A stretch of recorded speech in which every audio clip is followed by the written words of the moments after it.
بسم الله الرحمن الرحيم ومن أحسن قولا ممن دعا إلى الله وعمل صالحا وقال إنني من المسلمين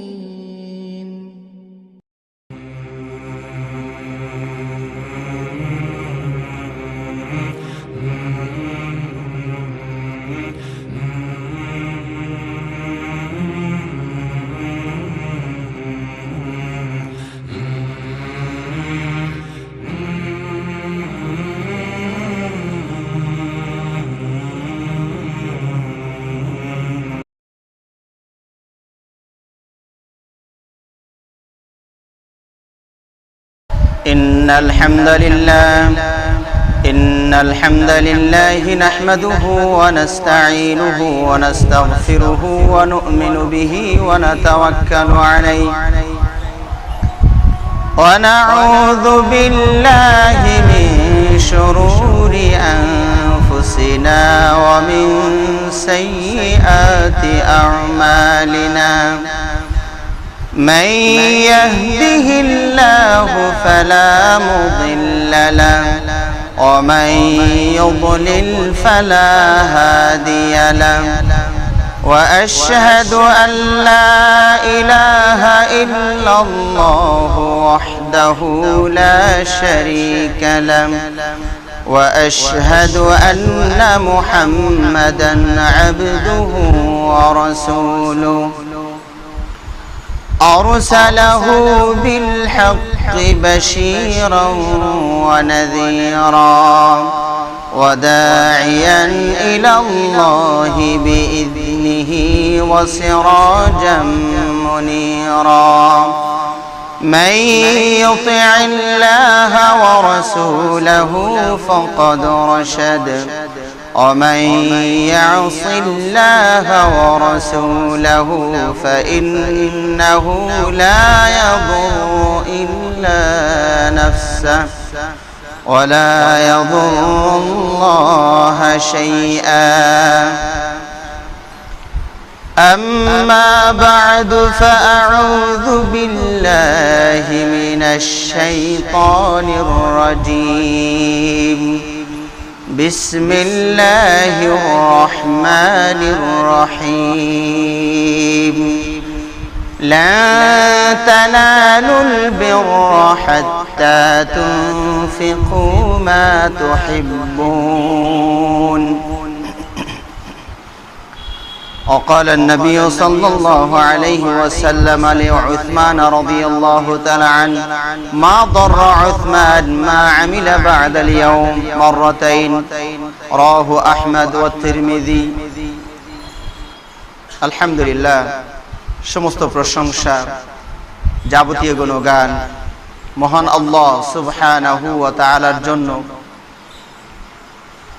যিনি এই সমগ্র বিশ্বের অধিপতি এবং মালিক, যিনি আমাদেরকে অঢেল পরিমাণে দান করেছেন, প্রদান করেছেন। সে রব্বুল আলামিনের শুকরিয়া জ্ঞাপন করছি, আলহামদুলিল্লাহ। অতঃপর অসংখ্য অগণিত অজস্র সালাত ও সালাম, শান্তির ধারা বর্ষিত হোক আমাদের প্রিয় নবী মুহাম্মদুর রাসূলুল্লাহ সাল্লাল্লাহু আলাইহি ওয়াসাল্লামের প্রতি। সমবেত সম্মানিত মুসলিমবৃন্দ, আজকের এই পবিত্র খুতবায় আমি আপনাদের সামনে যে বিষয় সম্বন্ধে আলোকপাত করার ইচ্ছা পোষণ করি সেটি হচ্ছে বদান্যতার কিছু নমুনা। গত জুমায় আমরা বদান্যতা বনাম কৃপণতা এ বিষয়ে যৎকিঞ্চিত আলোচনা উপস্থাপন করার চেষ্টা করেছিলাম। আজকে আমরা সাহাবাদের মাধ্যমে বদান্যতার কিছু উপমা, দৃষ্টান্ত, উদাহরণ উল্লেখ করার চেষ্টা করছি।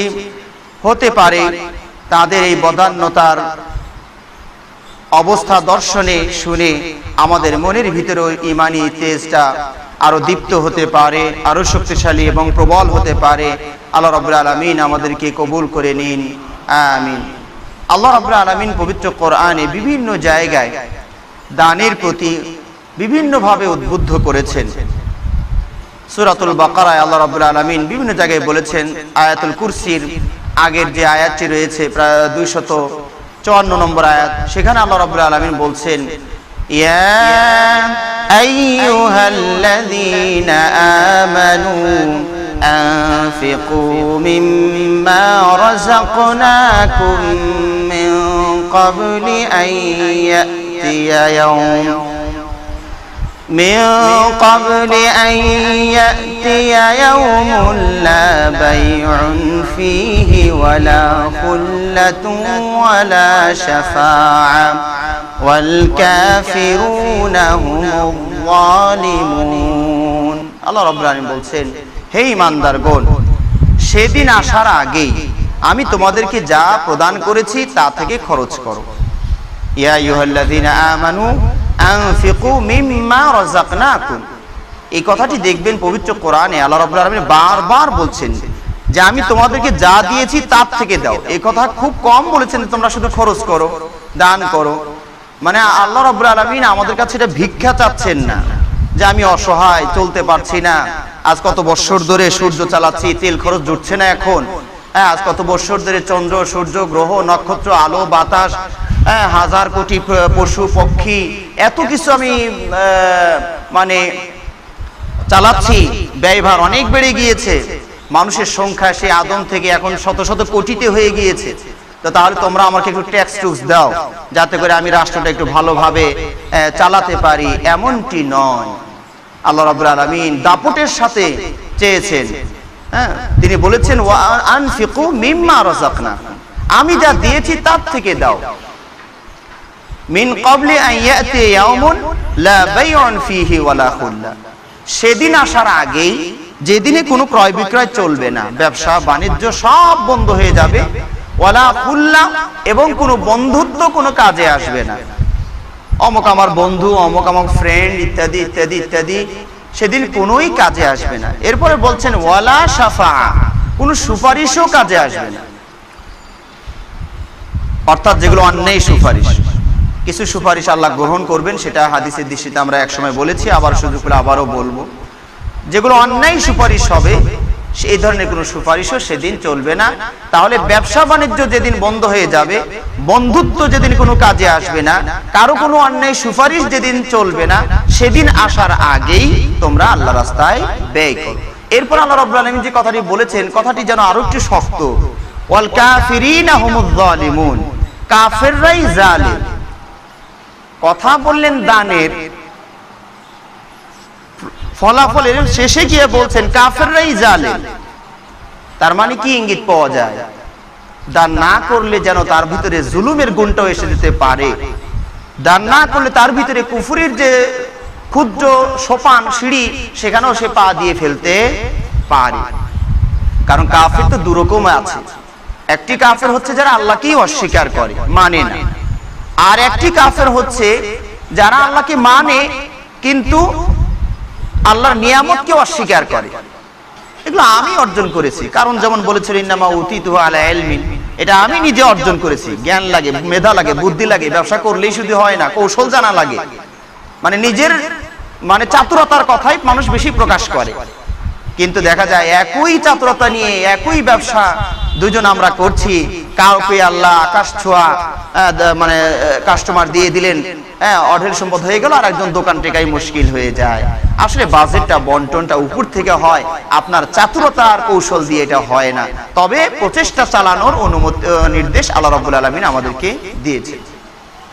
আল্লাহ রাব্বুল আলামিন আরেকটু দূরে গিয়ে সূরাত আলে ইমরানেও বলছেন, وسارعوا إلى مغفرة من ربكم وجنة عرضها السماوات والأرض أعدت للمتقين।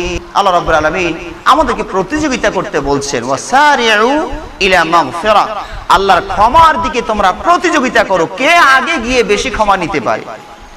ওয়া জান্নাতিন, এবং এমন সুখোদ্যান জান্নাত বাগান, সেই জান্নাতের পাওয়ার জন্য তোমরা প্রতিযোগিতা করো, দৌড়াদৌড়ি করো, প্রচেষ্টা চালাও। আরদুহাস সামাওয়াত ওয়াল আরদ, যে জান্নাতের প্রশস্ততার পরিমাণটা আল্লাহ বলছেন আসমান এবং জমিন পরিমাণ। আল্লাহু আকবার। কাদের জন্য এটা প্রস্তুত করে রাখা হয়েছে? ওয়াইদ্দাত লিল মুত্তাকিন, যারা মুত্তাকি তাদের জন্য, আল্লাহ ভীরু যারা তাদের জন্য।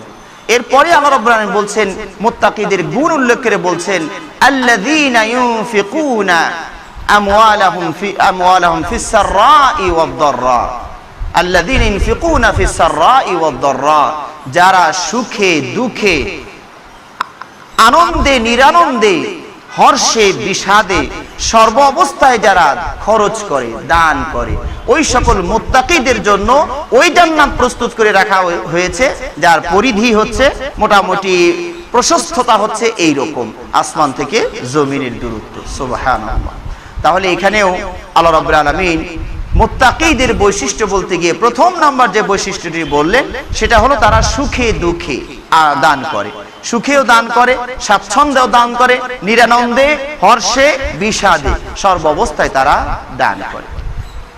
আল্লাহ রাব্বুল আলামিন সূরা সূরাতুল বাকারায় আরো বলছেন, মাসালুল লাযীনা ইউনফিকুনা আমওয়ালাহুম ফি সাবিলিল্লাহ কামাসালি হাববাতিন আমবাতাত সাবআ সানাবিলা ফি কুল্লি সুমবুলাতিন মিয়াতু হাব্বা আল্লাহু ইউদাইফু লিমান ইয়াশা ওয়াল্লাহু ওয়াসিউন আলীম।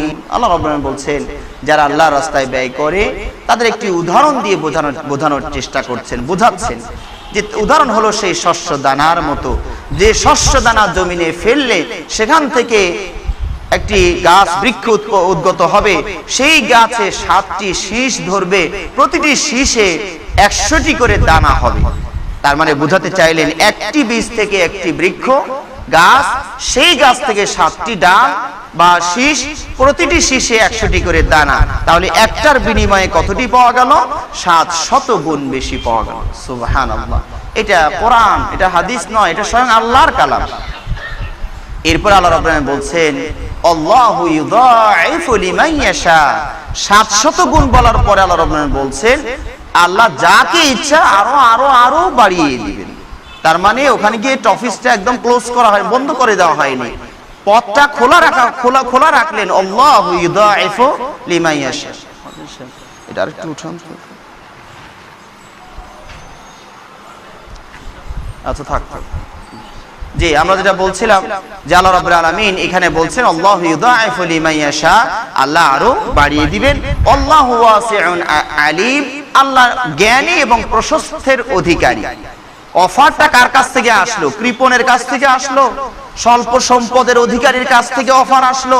না, আপনারা ডাউট করতে পারে, সন্দেহ হতে পারে কার কাছ থেকে, ও আবার এত পুরস্কার কোথা থেকে দিবে?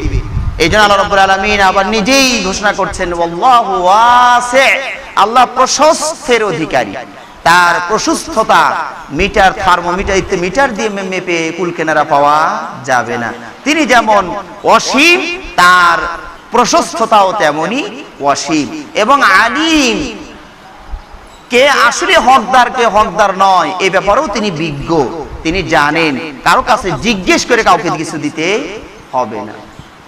আল্লাহ রাব্বুল আলামিন আরো বলছেন সূরা আলে ইমরানে, লা তানালুল বিররা হাত্তা তুনফিকু মিম্মা তুহিব্বুন, তোমরা ততক্ষণ পর্যন্ত মুমিন হতে পারবে না, পুণ্য অর্জন করতে পারবে না, যতক্ষণ না তোমাদের শ্রেষ্ঠ সম্পদ হতে আল্লাহর রাস্তায় ব্যয় না করো। এই আয়াতটি যখন অবতীর্ণ হয় তখন আবু তালহা রাদিয়াল্লাহু তাআলা আনহু আল্লাহর রাসূলের কাছে আসলেন এবং বর্ণনাকারীরা বলছেন আবু তালহা হচ্ছেন আনসারীদের ভিতরে সবচেয়ে সম্পদশালী, বাগানে তার ভরপুর গোটাল মদিনা। তার ভিতরে সর্বশ্রেষ্ঠ যে বাগানটি সেটা মসজিদের সামনেই ছিল। সেখানে আল্লাহ রাসূল মাঝে মাঝে বাগানে ঢুকতেন, একটু রেস্ট নিতেন, বাগানের ফল ফলাদি কিছু খেতেন, সেখানে মিষ্টি পানির ব্যবস্থা ছিল, সেটাও আল্লাহ রাসূল মাঝে মাঝে সেখান থেকে অনুমতিক্রমে বা সাহাবাদের ওখান থেকে সংগ্রহ করতেন, নিতেন। সেই বাগানের ব্যাপারে আবু তালহা রাদিয়াল্লাহু আনহু বলছেন, ইয়া রাসূলুল্লাহ, আল্লাহ কোরআনে বলছেন লান তানালুল বিররা হাত্তা তুনফিকু মিম্মা তুহিব্বুন। আল্লাহ কোরআনে বলছেন যে আমরা নাকি সওয়াব অর্জন করতে পারবো না, মুমিন পুরোপুরি হতে পারবো না যতক্ষণ না আমাদের প্রিয় সম্পদ হতে কিছু ব্যয় না করি। তাহলে আপনি তো জানেন যে আমার প্রিয় সম্পদের ভিতরে শ্রেষ্ঠ সম্পদ হচ্ছে এই বাইরুহা এই বাগানটি। এটা আমি আল্লাহর রাস্তায় দিয়ে দিলাম, আপনাকে যেখানে রাখলে মানুষ উপকার হবে, আল্লাহ রাজি খুশি হবে, আপনি সেখানে ব্যয় করুন। সুবহানাল্লাহ, বিশাল বাগান, বিশাল বাগান। সাহাবী বলছেন আমি আল্লাহর রাস্তায় আপনার হাতে দিয়ে দিলাম। রেস্টিও করা লাগে না, অফিস আদালতেও যাওয়া লাগে না, সাহাবাদের মুখের কথাই দান দিয়ে দিলাম, এটা আল্লাহর জন্য। এখন এটা আপনার, আল্লাহ আপনি কিভাবে খরচ করবেন তা করুন। আল্লাহ রাসূল বললেন বাখিন বাখিন, খুশির শব্দ এটা। আমরা বলি বাহ বাহ, মাশাআল্লাহ মাশাআল্লাহ, এরকম যেমন খুশি হয়ে বলি, আল্লাহ রাসূল তখন বলেন বাহ বাহ, কত সুন্দর, কত সুন্দর কথা। তবে আল্লাহ রাসূল যেটাকে ভালো মনে করলেন সেই দিক নির্দেশনা তাকে দিয়ে দিলেন এবং বললেন তোমার আত্মীয় স্বজনের ভিতরে অনেক দরিদ্র মানুষ আছে, তুমি এই বাগানটি তোমার তাদের মাঝে বন্টন করে দিয়ে দাও। সুবহানাল্লাহ। আল্লাহ রাসূলের কাছে এসে জুলুমের শিকার যেন না হয় সেটাও রাসূল সাল্লাল্লাহু আলাইহি ওয়াসাল্লাম খেয়াল রাখলেন, দিয়ে দিয়েছিলেন আল্লাহ রাসূলের জন্য। কিন্তু আল্লাহ রাসূল সাল্লাল্লাহু আলাইহি ওয়াসাল্লাম যেখানে উপযুক্ত মনে করলেন সেখানেই দিয়ে দিতে বললেন। আর আবু তালহা রাদিয়াল্লাহু তাআলা আনহু তার চাচাতো ভাই, মামাতো ভাই ইত্যাদি আত্মীয় স্বজনের ভিতরে সেই বাগানটি মানে দিয়ে দিলেন। একটু বলুন বাড়িয়ে দিন। আল্লাহ রাসূল সাল্লাল্লাহু আলাইহি ওয়াসাল্লাম একদিন মসজিদে বসা আছেন, এমন সময় কিছু দরিদ্র মানুষ ইসলাম গ্রহণ করে তারা আল্লাহ রাসূলের দিকে আসছেন, মদিনাতে আসছেন। জীর্ণ শীর্ণ পোশাকগুলো হচ্ছে একদম ছেঁড়া ফাটা, পাদুকাবিহীন লোকগুলো, বস্ত্রহীনের মতোই অবস্থা এই লোকগুলো, এবং কঙ্কাল সদৃশ দেহ। খাবার যে কতদিন থেকে তারা ঠিকভাবে খায় না পায় না তা আল্লাহই জানে। কঙ্কাল সদৃশ দেহ তাদের। এই দৃশ্যটি দেখে আল্লাহ রাসূল সাল্লাল্লাহু আলাইহি ওয়াসাল্লাম একবার বাড়িতে যাচ্ছেন, আবার বের হচ্ছেন, আবার বাড়ি যাচ্ছেন, কিছু পাওয়া যায় কিনা। কিন্তু গরিব ঘর, রাষ্ট্রপতির বাড়িতে এরকম গুদাম টুদাম কিছু নাই, কি দিয়ে এই অভাবটাকে তিনি মোচন করবেন? এই দুঃখ দুর্দশা দেখি কি সহ্য হয়? তিনি যা বারবার ঘরে ঢুকছেন কিন্তু নাই তো কিছু, আবার ফিরে আসছেন, কি করা যায়, প্ল্যান করছেন কি করা যায়। জোহরের সময় হয়ে গেল, আল্লাহ রাসূল বলেন বেলাল আযান দাও। বেলাল আযান দিলেন, ইকামত হলো, সালাত হলো। সালাতের পরে দাঁড়িয়ে জাতির উদ্দেশ্যে আল্লাহ রাসূল ছোট্ট করে একটি ভাষণ দিলেন। সূরাত আন-নিসার প্রথম আয়াতটি তেলাওয়াত করলেন, ইয়া আইয়ুহান নাস ইত্তাকু রাব্বাকুমুল্লাযী খালাকাকুম মিন নাফসিন ওয়াহিদা। মানুষেরা তোমরা ওই আল্লাহকে ভয় করো যিনি তোমাদেরকে একটি মাত্র আত্মা দিয়ে তৈরি করেছেন। ওয়াবাসা মিনহুমা ওয়া খালাকা মিনহা যাওজাহা, তার থেকে তার স্ত্রীকে সৃষ্টি করেছেন। ওয়া খালাকা মিনহা ওয়া খালাকা ওয়াবাসা মিনহুমা রিজালান কাসীরান ওয়া নিসাআ। এরপরে সেই দুইজন থেকে অসংখ্য নরনারীকে তবে জগতে আল্লাহ ছড়িয়ে দিয়েছে। আল্লাহ রাসূল এই আয়াতটি পাঠ করে সাহাবাদেরকে যেন বোঝাতে চেষ্টা করছিলেন যে ও সাহাবারা, এই যে ভাইগুলো অত দরিদ্র মানুষ তোমাদের সামনে এসেছে, এটা তোমারই ভাই, ওই আদমেরই সন্তান, ওই হাওয়ারই সন্তান। ওরা হয়তোবা বংশ পরম্পরায় বৃদ্ধি হওয়ার কারণে তোমরা আরবের দিকে চলে আসছো, ওরা আবার হয়তো অন্য দেশে চলে গিয়েছে, কিন্তু গোড়া কিন্তু একটাই। ভাইয়ের শাখা যতই নিচে চলে যাক না কেন, কারণ মানুষ তো দুইটাই, ওই কাফেরও যদি হয় তাও ওই বাপ মা আদম হাওয়া, আমরা মুমিনের যদি মুমিন হই তবুও আমার বাপ মা ওই আদম হাওয়া, ওই শাখা থেকে এগুলো বেরিয়ে আসছে। আল্লাহ রাসূল আয়াতটা পাঠ করে সাহাবাদেরকে বোঝানোর চেষ্টা করছেন যে এরা তোমাদের অপরিচিত কেউ নয়, ওরা তোমাদের ভাই, শাখাটা একটু নিচে চলে গিয়েছে। এরপরে সূরাতুল হাশরের আরেকটা আয়াত পাঠ করলেন, ইয়া আইয়ুহাল্লাযীনা আমানুত্তাকুল্লাহ ওয়াল তানজুর নাফসুম মা কদ্দামাত লিগাদিন ওয়াত্তাকুল্লাহ ইন্নাল্লাহা খাবীরুম বিমা তা'মালুন। হে ঈমানদারগণ, তোমরা আল্লাহকে ভয় করো এবং আগামী দিনের জন্য কি ব্যাংক ব্যালেন্স করলে সেটা একটু চেয়ে চেয়ে মাঝে মাঝে দেখিও। আগামী দিন বলতে কিয়ামতের দিনকে বোঝানো হচ্ছে। পরপারের জন্য কি অ্যাকাউন্ট খুলেছো কিনা, সেই অ্যাকাউন্টের ব্যালেন্স কত আছে ওটা একটু মাঝে মাঝে চেয়ে চেয়ে দেখো। গত জুমায় কিন্তু আমরা দুনিয়ার ব্যাংকের দিকে তাকানো, গোনা পড়াকেও ভর্ৎসনা করা হয়েছে।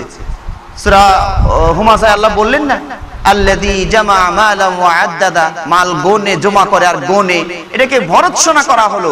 আর আখিরাতের মাল গুলোর দিকে আল্লাহ চেয়ে চেয়ে দেখতে বলছেন। ওয়াল তানজুর নাফসুম মা কদ্দামাত লিগাদ, প্রতিটি আত্মা যেন আগামী কালের জন্য যে ব্যাংকে পাঠিয়েছো ওটা একটু হিসাব করে চেয়ে চেয়ে দেখো যে আমার ব্যাংকে এত গেল, কারণ ওটাই আপনার আসল। দুনিয়াতে যা রেখে যাবো সব রয়ে যাবে, ওয়ারিসদের মাঝে বন্টন হবে। আপনার সাথে ওই যে তিনটা জিনিস কবর পর্যন্ত যাবে, একটা রয়ে আর সবগুলো ফিরেও আসবে। আল্লাহ রাসূল সাল্লাল্লাহু আলাইহি ওয়াসাল্লাম এই আয়াত দুটো পাঠ করে সাহাবাদেরকে বললেন, তাসাদ্দাকু তাসাদ্দাকু তাসাদ্দাকু, দান করো দান করো দান করো, সাহাবারা দান করো। তো সাহাবারা বলছেন, কেউ দিনার দিলেন, স্বর্ণ মুদ্রা দিলেন, কেউ দিরহাম দিলেন, রূপো মুদ্রা দিলেন, কেউ কাপড় দিলেন, কেউ খেজুর দিলেন, কেউ জব দিলেন, যার যা বাড়িতে আছে, কেউ খেজুর দিলেন। এই নিয়ে এসে কিছু কিছু করে সাহাবাদের সামর্থ্য অনুযায়ী এখানে স্তূপ করা শুরু করলেন। কিন্তু দানের পরিমাণ এত বেশি আসলো না যে পরিমাণ লোকগুলোর অভাব মেটাতে লাগবে।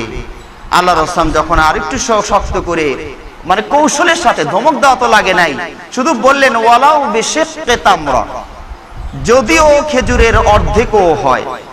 সাহাবারা বুঝলেন যে আজকে দানের গুরুত্ব অনেক বেশি। আমাদের ইমানের তেজ দুর্বল হওয়ার কারণে কথা বেশি বলতে হয়, জাগাইতে হয় ইমানকে। আর এই ছোট্ট শব্দ ওয়ালাউ বিশিক্কি তামরা, তোমার ঘরে যদি একটি মাত্র খেজুর থাকে তার অর্ধেক তুমি রেখে এসো আর অর্ধেক তুমি নিয়ে আসো। এই হলো মানে হাদিসের ওই শব্দটার অর্থ, ওয়ালাউ বিশিক্কি তামরা। সাহাবারা বুঝলেন তো দানের তাহলে অনেক গুরুত্ব আজকে। এক আল্লাহর বান্দা পিছন থেকে উঠে গিয়ে বাড়িতে চলে গিয়েছে। বাড়িতে কাঁচা টাকার একটা বস্তা, থলে বলা হয়েছে মানে বস্তাই, কারণ সাহাবাদের বর্ণনার মতে বস্তাই হয় সেটা। সেই কাঁচা টাকার, স্বর্ণের টাকা, রূপার টাকা মিশ্রিত একটা বস্তা হাতে করে নিয়ে আসছিলেন। এবং সাহাবারা বলছেন যে উনি নিয়ে আসতে পারছেন না, বাঁকা হয়ে যাচ্ছেন, অক্ষম হয়ে যাচ্ছেন। এবং সাহাবারা বলেন না, বাস্তবে তিনি অক্ষম হয়েই গেলেন, উনি আনতেই পারলেন না। তাহলে বোধহয় ধরাধরি করে হয়তো নিয়ে আসা হলো। আল্লাহর রাস্তায় আমি দিয়ে দিলাম। ঘরের কষ্টের পুঞ্জীভূত সম্পদ এতগুলো টাকা বস্তার উপরে এনে ফেলে দিন, এটা আল্লাহর জন্য ইয়া রাসূলুল্লাহ। এই দৃশ্য দেখে যাদেরও ইমানে একটু ভাটা পড়েছিল তাদের যেন ওই যে মরা ঘাসে, মরা মাটিতে পানি পড়লে যেমন দ্রুত জিন্দা হয়, ওরকম ইমান যেন জিন্দা হয়ে গেল। সবাই দৌড়ে গিয়ে বাড়িতে যা যা ছিল সব আনা শুরু করলেন। আজকে তো অনেক দানের গুরুত্ব দেখা যায়। তো এবার এখানে খাদ্যের স্তূপ হয়ে গেল, এখানে পোশাকের স্তূপ হয়ে গেল, এবং টাকা পয়সা অনেক জমা হয়ে গেল। তখন সাহাবারা আল্লাহর রাসূলের চেহারার দিকে চেয়ে চেয়ে দেখছেন, কাআন্নাহু মুযহালা, যে বলা হচ্ছে যেন তার চেহারায় যেন স্বর্ণের প্রলেপ দেওয়া হয়েছে। রাসূল মৃদু মৃদু হাসছেন, যে হ্যাঁ এখন যে সম্পদ হয়েছে এতে করে গরিবের অভাবটা মোচন করা সম্ভব হবে। সুবহানাল্লাহ। তো এইভাবে সাহাবাদের ন্যায়ের ভিতর থেকেও এইভাবে দান করে আমাদের জন্য উপমা দৃষ্টান্ত রেখে গিয়েছেন। সুবহানাল্লাহি বিহামদিহি, সুবহানাল্লাহিল আযীম। সাদ বিন আবি ওয়াক্কাস রাদিয়াল্লাহু তাআলা আনহু অসুস্থ হয়ে পড়লেন। আল্লাহ রাসূল তাকে দেখতে গেলেন। সাদ বিন আবি ওয়াক্কাস রাদিয়াল্লাহু আনহু বলছেন, ইয়া রাসূলুল্লাহ, আপনি তো জানেন আমি বেশ সম্পদশালী, আল্লাহ আমাকে অঢেল সম্পদ দিয়েছেন। আমার ওয়ারিসের মধ্যে কেউ নাই, একটাই মাত্র মেয়ে, এবং তাকেও আল্লাহ স্বাবলম্বী করেছেন, সেও ভালো অর্থ সম্পদের মালিক। তা আমার মন চাচ্ছে আমি আমার সব সম্পত্তি আল্লাহর রাস্তায় আমি দিয়ে চলে যাই। আল্লাহ রাসূল বলছেন যে না। সাহাবী বলছেন, তাহলে 2/3 দিয়ে দেই, একটু রাখি, 3 ভাগ করে 2 ভাগে আল্লাহ রাস্তায় দেই। আল্লাহ রাসূল বলছেন যে না। এরপর তাহলে অর্ধেক করে আল্লাহর রাস্তায় অর্ধেক দিয়ে যায়, অর্ধেক আমার ওয়ারিস মেয়ে পাবে। আল্লাহ রাসূল বলছেন যে না।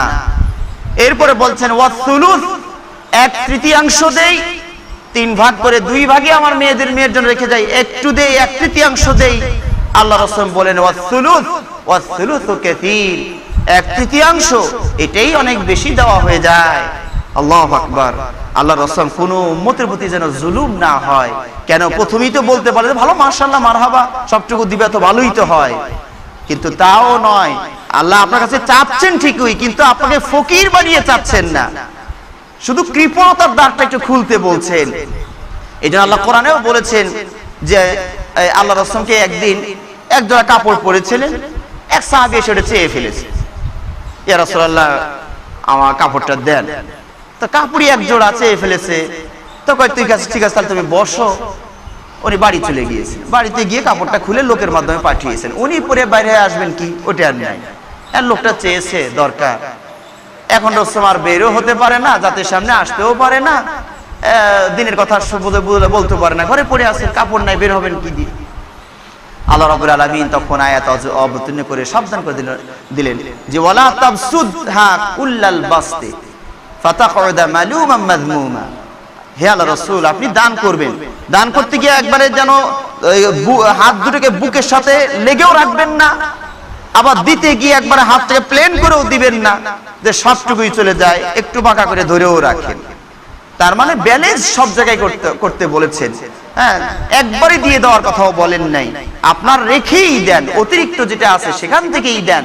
আল্লাহ রাব্বুল আলামিন পবিত্র কোরআনে বলছেন ইয়াসআলুনাকা মাযা ইউনফিকুন, সাহাবারা আপনাকে জিজ্ঞেস করে কি তারা দান করবে, আপনি বলুন কুলিল আফওয়া, সবটুকু দিতে বলছেন না, কুলিল আফওয়া, অতিরিক্ত আছে না, প্রত্যেকের ঘরে অতিরিক্ত আছে, আমি জানি বা না জানি, কেউ জানুক বা না জানুক, তিনি তো জানেন যিনি বলছেন অতিরিক্ত দেওয়ার জন্য। এই অতিরিক্ত থেকেই আল্লাহ দিতে বলেছেন, আপনার পুরো বাড়িটা তো চায়নি, ঘরটা তো চায়নি, অতিরিক্ত থেকেই দিতে বলেছেন। সাহাবারা এইভাবে দানের প্রতিযোগিতা করতেন।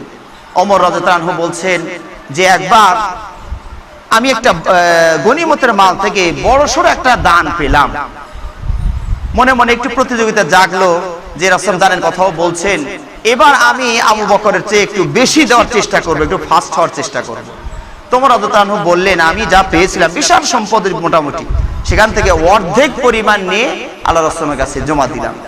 আল্লাহ রাসূল বললেন মা আবকাইতা লি আহলিকা, তোমার পরিবারের জন্য তুমি কি রেখে আসছো?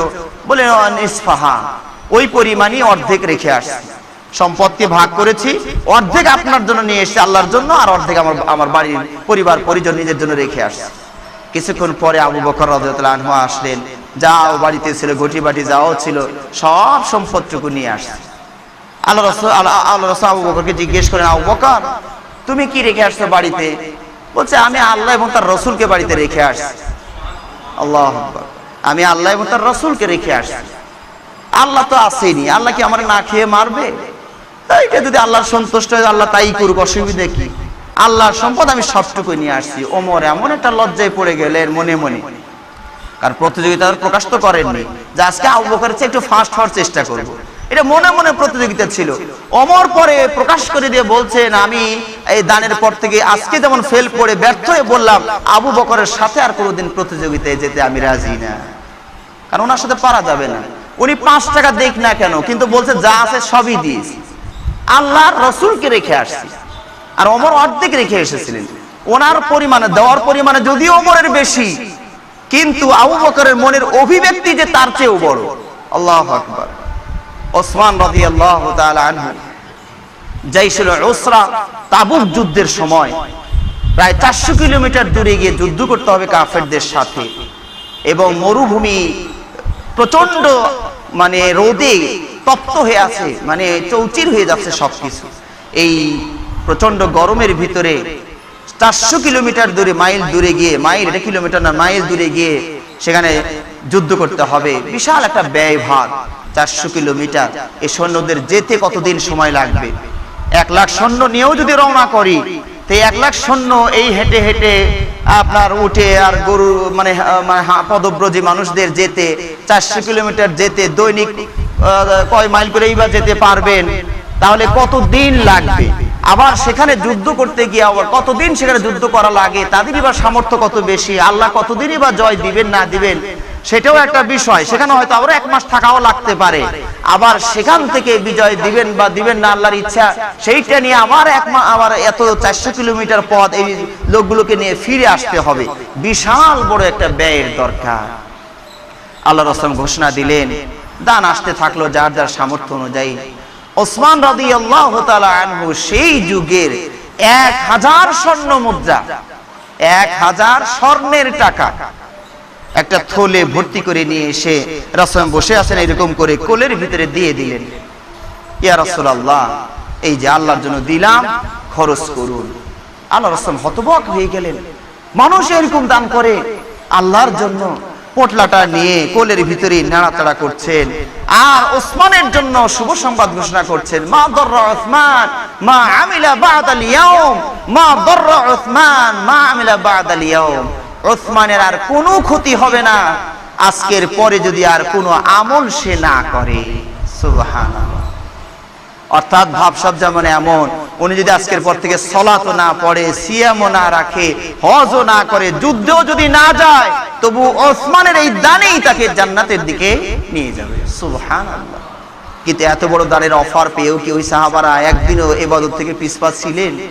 আল্লাহু আকবার, আল্লাহু আকবার। তো সাহাবারা এইভাবে দানের মাধ্যমে আমাদের জন্য আদর্শ এবং নমুনা রেখে গিয়েছেন। তাদের এই ঘটনা আলোকে আমরা যেন আমাদের ঈমানি শক্তিকে আরো একটু বাড়াতে পারি। আল্লাহ আমাদেরকে তৌফিক দান করুন। আমিন। ওয়া আখির দাওয়ানা আনিল হামদুলিল্লাহি রাব্বিল আলামিন।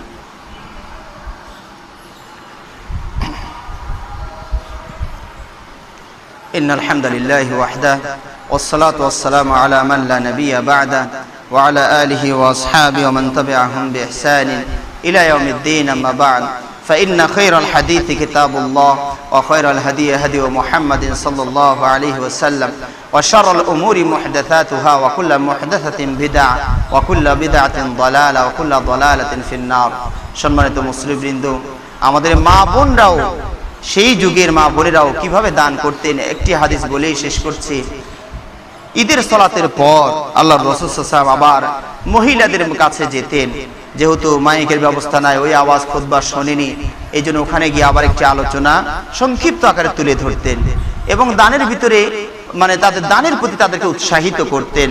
তাসাদ্দাকনা তাসাদ্দাকনা, তোমরা দান করো, দান করো। ফাইন্নী উরিতুকুন্না আকসারা আহলিন নার, আমি তোমাদের জাহান্নামীদের বেশিরভাগই নারীকে দেখেছি, এজন্য তোমরা একটু সাবধান হও, একটু সতর্ক হও। ভাবসাব যেমন এমন, বিলাসিতা একটু কমাও, ব্যয় কমাও, আল্লাহ রাস্তায় বেশি বেশি দিতে থাকো, তবু যেন তোমাদের পরিমাণটা একটু হলেও বেশি হয়, কারণ আমাকে যেটা দেখানো হয়েছে তাতে তো অবস্থা ভালো না।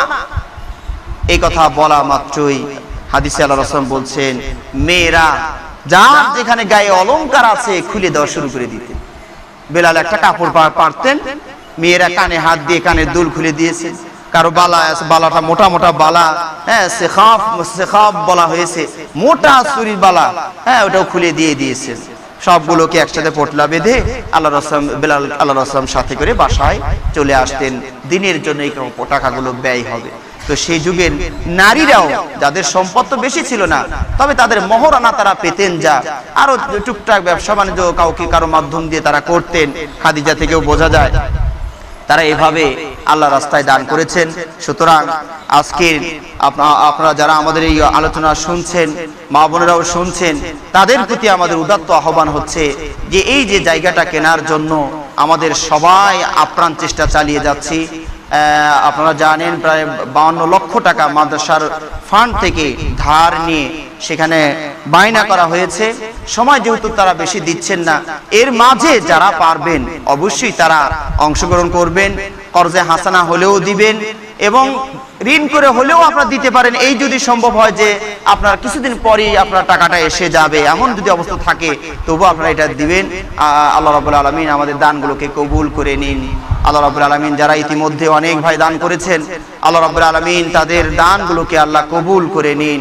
আল্লাহ রাব্বুল আলামিন যে যতটুকু দিয়েছেন, যার সামর্থ্য অনুযায়ী আল্লাহ তাদের মনের দিকে তাকিয়ে, তাদের ইখলাসের দিকে তাকিয়ে আল্লাহ তাদের দানগুলোকে আল্লাহ কবুল করে নিন। এবং আজকেও যারা দান করছেন তাদের দানগুলো আল্লাহ কবুল করে নিন। এবং সামনে যারা দিবেন বলে মনের ভিতরে প্ল্যান করেছেন, সামর্থ্য হচ্ছে না, আল্লাহ তাদেরকে সামর্থ্য দিয়ে দিন। আল্লাহ রাব্বুল আলামিন আমাদের অর্থ সম্পদে বরকত দিয়ে দিন। আমাদেরকে এই প্রতিষ্ঠানটাকে সাদকায়ে জারিয়া হিসেবে কবুল করে নিন। আল্লাহ রাব্বুল আলামিন আমাদের অনেকে অসুস্থ আছেন, আমার আব্বাও ফোন করে বলেছেন আবার অসুস্থ আছেন, হসপিটালে ভর্তি আছেন, অপারেশন হয়েছে। আমার আব্বার জন্য আপনারা সবাই দোয়া করবেন, আল্লাহ যেন তাকে সুস্থ করে দেন। এবং অনেক ভাই অসুস্থ আছেন, আমাদের দিনী ভাইয়েরা, আমরা আসতে সময় দেখলাম এক ভাই ডাকাতরা ফেলে দিয়ে, একবার আপনাদের কাছে বলেছিলাম, দোয়া চেয়েছিলাম, সে ভাই মোটামুটি সুস্থ হয়ে আজকে মসজিদে এসেছেন। আল্লাহ রাব্বুল আলামিন এরকম যারা আমরা অসুখ বিসুখে আছি, একবার হসপিটালে শুইলে 50,000 1 লাখের নিচে আর গোনার সময় নাই। তো তো আল্লাহ আমাদেরকে যারা সুস্থ রেখেছেন আল্লাহ আমাদেরকে সুস্থই রাখুন। আমরা এই টাকাগুলো যেন হসপিটালে না দিয়ে সুস্থতার প্রতি নিয়ামতের শুকরিয়া আদায় স্বরূপ যেন আল্লাহ আমরা এই দিনী প্রতিষ্ঠানগুলোতে দিতে পারি। আল্লাহ আমাদেরকে তৌফিক দান করুন। আল্লাহ যারা অসুস্থ আছেন তাদের সুস্থতা দান করুন। আযহিবিল বাস রাব্বান নাস ওয়াশফি আনতা শাফি লা শিফা ইল্লা শিফাউকা শিফা লা ইগাদিরু সাকামা সুবহানা রাব্বিকা রাব্বিল ইজ্জাতি আম্মা ইয়াসিফুন ওয়া সালামুন আলাল মুরসালিন ওয়ালহামদুলিল্লাহি রাব্বিল আলামিন।